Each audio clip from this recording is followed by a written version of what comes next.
Halo, ketemu lagi. Pada kali ini saya akan sharingkan mengenai uji mediasi. Ini adalah salah satu analisis statistik yang sering digunakan dalam penelitian ya, penelitian dasar khususnya oleh mahasiswa juga. Saya akan membuatkan tutorial ini, semoga bisa bermanfaat untuk mahasiswa nantinya khususnya ya. Jadi uji mediasi itu prinsipnya kurang lebih seperti ini. Ada 3 buah variabel yang saling terkait, terhubung dalam satu model, dan kita ingin melihat apakah Y2 ini bisa memediasi pengaruh Y1 ke Y3 ya. Jadi bagaimana posisi Y2, apakah dia bisa menjadi mediator pengaruh Y1 ke Y3. Dengan ketentuan yang sudah ada ini, berdasarkan bukunya Hare et al. Ya, tahun 2017. Jadi saya akan mengambil contoh kasus mengacu kepada buku Hare et al. Ini tahun 2017, Primer on Partially Square Structural Equation Modeling (PLSM) ya, penerbit Sage Publication. Dalam buku ini ada contoh kasus yang diberikan berdasarkan data yang diambil dari data websitenya smartpls.com. Silahkan nanti bisa dilihat referensinya. Jupyter Notebook ini akan saya share nanti di bawah description video ini ya. Jadi model yang diuji adalah seperti ini. Ini yang ada di dalam bukunya Hare. Saya akan ikut mengolah data yang ada ini. Dengan ketentuan adalah data yang saya akan gunakan itu ada data yang NA ya, not available. Maka data asli itu bernilai -9. Nah, di dalam tabel data yang saya olah ini saya ganti dengan nilai rata-rata, kurang lebih saja hasilnya sebenarnya ya, selisih dikit sekali. Nanti bisa dicoba masing-masing dari data yang ada ini. Jadi kita seperti biasa, kita lakukan uji PLSM dulu. Pada video tutorial saya yang lalu sudah ada, mengacu ke tahapan yang sama ya. Saya akan langsung menunjukkan pada tahapan yang sama, maka kita hasilkan. Mungkin yang agak berbeda sedikit adalah di sini ada model strukturalnya ya. Untuk outer modelnya itu ada mode B di sini, mode B, mode A ya. Ini sifat formatif dan reflektif ya dari variabel tersebut ya. Nah, dari hasil uji ini kita dapatkan, langsung saya tunjukkan hasil bootstrapnya ya. Untuk hasil bootstrapping dengan iterasi sampai 1000, kita dapatkan di dalam bukunya Hare itu ada empat hipotesis yang tidak signifikan, tidak teruji signifikan, yaitu ATR ke COMP, kemudian COSR ke COMP, performance ke like, kemudian COMP ke CUSL. Itu ada tidak signifikan karena ada nilai 0 di antara range upper dan lower percentile ini ya. Ada nilai 0 di antaranya sehingga disimpulkan tidak signifikan pengaruhnya. Kembali lagi ke uji mediasi kita.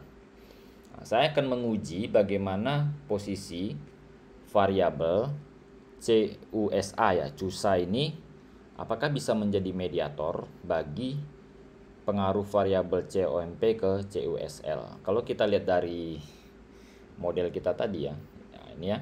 Jadi kita akan menguji CUSA ini apakah bisa menjadi mediator bagi COMP, pengaruh COMP ke CUSL. Ya. Itu kembali lagi ke sini. Nah, ini adalah ketentuannya yang di dalam buku Hare juga ada, nanti bisa dilihat masing-masing. Silakan, nanti bisa dibaca ya, ada 2 ketentuan ini. Kita akan melakukan perhitungan secara manual dengan Sobel test dan kawan-kawan. Ada beberapa metode yang digunakan di sini ya. Karena saya melihat di dalam Python library untuk menghitung indirect effect ini belum tersedia cukup banyak ya. Termasuk library PLSPM yang kita gunakan untuk analisis PLSPM di dalam Python ini juga belum ada output berupa indirect effect-nya, khususnya untuk confidence intervalnya ya. Nah, sehingga kita akan hitung secara manual dengan Sobel test dan beberapa metode yang lain. Di sini ada Arrowin test, kemudian Goodman test. Nah, ada Z-score-nya kita hitung secara manual dengan rumus yang sudah ada. Untuk referensi rumus ini bisa lihat di bagian referensi, ada beberapa riset yang dihasilkan oleh Sobel dan kawan-kawan ini ya. Nah, ini untuk menghitung nilai z-score. Dapat nilai z-score ini, dari z-score ini kita bisa mendapatkan nilai p-value juga, termasuk kita juga bisa menghitung confidence interval ya. Dari sini kita lihat memang tidak ada nilai 0 di antara range ini ya. Ini bukan minus, ini adalah antara. Nah, dari 0,04 kurang lebih 3 metode ini hampir sama, angkanya 0,04 sampai 0,11. Tidak ada nilai 0 di antara range ini. Nah, sehingga dapat kita simpulkan sebelumnya kita lihat juga p-value-nya di bawah 0,05 ya untuk indirect effect dari 3 metode ini, Sobel, Aroyan dan Goodman ya. Nah, kita dapat simpulkan bahwa karena indirect effect-nya itu signifikan, maka ada potensi CUSA sebagai mediasi. Kemudian indikator yang kedua adalah kita lihat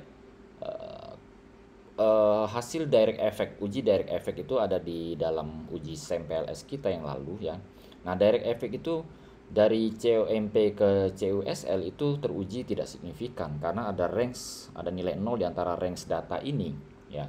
Nah, sehingga untuk direct effect itu dia tidak signifikan. Nah, maka CUSA ini akan menjadi full mediator ya. Berdasarkan ketentuan dalam buku Hare, maka CUSA adalah full mediator atau terjadi full mediation oleh variabel CUSA untuk pengaruh COMP pada CUSL. Ya, karena indirect effect-nya signifikan.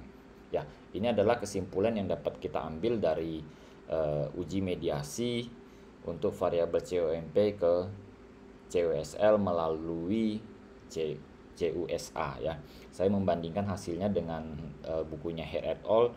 Sama walaupun confidence intervalnya berbeda dan termasuk nilai p-value-nya juga agak berbeda, tetapi selisihnya masih bisa ditoleransi dengan hasil yang sama untuk kesimpulannya.